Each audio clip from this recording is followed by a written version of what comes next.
खुलुमबाय गिबियावनो बर' रादाब नायनानै मोजां मोनग्रा गासैबो रायजो राजा नोंथांमोनखौ आंनि चेनेलाव फिन खेबसेबाव बरायनाय बावहरग्रोनाय थाबाय। आसा खालामो बयबो मोजाङै दङ। नोंथांमोननि थाखाय आं मोनसे गोदान खौरां लानानै नुजाथिफैलायबाय। आसा खालामो नोंथांमोना खौरांखौ नायनानै मोजां मोनगोन।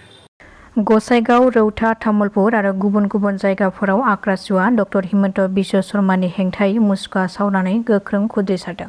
मख'नो गोनांदि धुबुरी जिल्लानि गलकुन्डआव आक्रासुवा आलादा खमताबाव रायजो दाबि खालामनानै एबा कच राजबंशी माहारिखौ एसटि मर्यादा होनांगौनि दाबिखौ लानानै मोनसे गोख्रों सोमावसारनाय रेलि हाबाफारि खालामनाय जादोंमोन।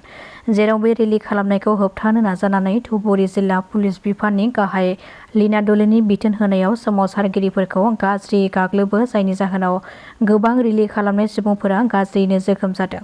गोबां सुबुंफोरखौ देहा फाहामसालियाव फाहामथाय लानो गोनां जादों। बे जाथायनि हेंथायै डक्टर हिमन्त बिश्व शर्मानि मुसुखा सावनानै गुबुन गुबुन जायगाफ्राव गोख्रों खुद्रिसारदों आक्रासुवा। ओरैहाय बे जाथायखौ लानानैनो खुगा बेखेवदों डक्टर हिमन्त बिश्व शर्मा बिथाङाबो। बिथाङा फोरमायथिदों दि धुबुरी जिल्लानि गलकुन्डआव जा जाथाय जानानै थांबाय बे थारैनो दुखुनांथाव। बे जाथायखौ लानानै आं मन्त्रि जयन्त मल्ल बरुवा बिथांखौ आं असिजों रायज्लायनो थाखाय थिनहरदों आरो बे जाथायनि सायाव जायफोर पुलिसा गावनि डिउटि मावनायनिख्रुइ बांसिन गोहोखौ दिन्थिदों एबा गाग्लोबदों बेनि सायाव जों सानबानि गेजेरावनो राहा लानाय जागोन होननानै फोरमायथिदों गिबि मन्त्रि डक्टर हिमन्त बिश्व शर्मा बिथाङा। क'क्राझारनि बावखुंग्रि बियाबाव जानानै थांनाय हिंसायारि जाथायनि सायाव खुगा बेखेवदों एमपि जयन्त बसुमतारिया। बिथाङा फोरमायथिदों दि बिपिएफनि बिजाथि दनेश्वर बसुमतारि बिथाङा गाव फिनानै दोननाय माखासे सेंग्राफोरखौ लानानै जोंनि UPPL दोलोनि सोद्रोमाफोरखौ गाज्रियैनो गाग्लोबहोदों। जायनि जाहोनाव गोबां UPPLनि सोद्रोमाफोरा जोखोम जानो गोनां जादों। बे जाथायखौ लानानै आं सोंखारिदों आरोबाव बेबादि थासारिखौ जाहाथे बिथांमोना लाबोफिना बेनि थाखाय आं बिथांमोनखौ खावलायदों। नाथाय बिसोरखौ फोथायनो हानाया गोब्राब मानोना बिथांमोना बेबादि बुलाय बुसिनि गेजेरजोंनो सोरखारखौ सालायनो नागिरो।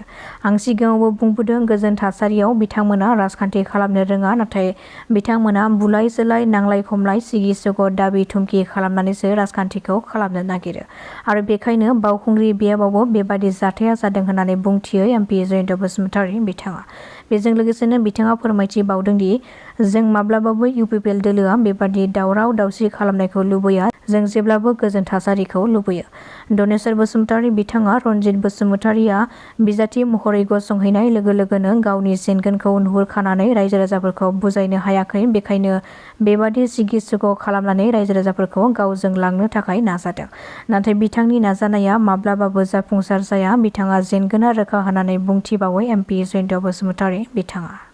फैगौ 14 सेप्तेम्बराव आसामाव दावबायफैगोन हादोरनि गाहाय मन्त्रि नरेन्द्र मदिआ। जरहाट जिल्लानि नुमलीगड़ रिफाइनारि केम्पासआव गोदानै फसंजानाय बेम्बु बेस इथानल प्लान्टखौ बेखेवनाय हाबाफारियाव बाहागो लागोन नरेन्द्र मदिआ। बेनि सिगाङावनो गिबि मन्त्रि डक्टर हिमन्त बिश्व शर्माया गाहाय मन्त्रि नरेन्द्र मदिनि नुमलीगड़आव दावबायनो गोनां हाबाफारिनि लाहार फाहार खालामनायखौ नायगिदिंहैदों। गिबि मन्थ्रिया गावनो नुमलीगड़नि टेंकार स्टेन्डआव थियारि खालामबाय थानायखौ नायगिदिंहैयो। मिथिनो हानाय बादिब्ला बे जायगायाव गाहाय मन्थ्रिया रेलि खालामनायाव खमैबो 1 लाख सुबुंफोरा बाहागो लागोन होननानै रायजो सोरखारा फोसावदों। एपिबिनि आफादगिरि डक्टर अनजलि दैमारिखौ रन्जन दैमारिखौ लानानै राजखान्थि खालामदों बुंनायनि सायाव खेंफोरथि होदों अनजलि दैमारि बिथाङा। बिथाङा फोरमायथिदों दि जायफोरा आंखौ रन्जन दैमारिखौ लानानै राजखान्थि खालामदों होननानै बुङो, नाथाय आंहा गावनि बिदाखौ लानानै जेबो राजखान्थि खालामनांगौनि गोनांथि गैया। आरो आं गावनि बिदाखौ लानानै राजखान्थियाव ओंखाराखै। आंनि बिदाया जा खालामदों रायजो राजाफोरनि थाखायसो खालामदों, न'खरनि थाखाय खालामाखै, जायनि थाखाय दिनैसिम जेलाव दङ। बिथांखौ जेलाव दङ होननानै जों जिरायना थाबाय थानांगौ बे नङा। आं माबा मोनसे खालामोब्ला गासैबो खोथायानो मानो बिदानि फारसेथिं थाङो होननानै सोंथि खालामदों एपिबिनि आफादगिरि डक्टर अनजलि दैमारि बिथाङा।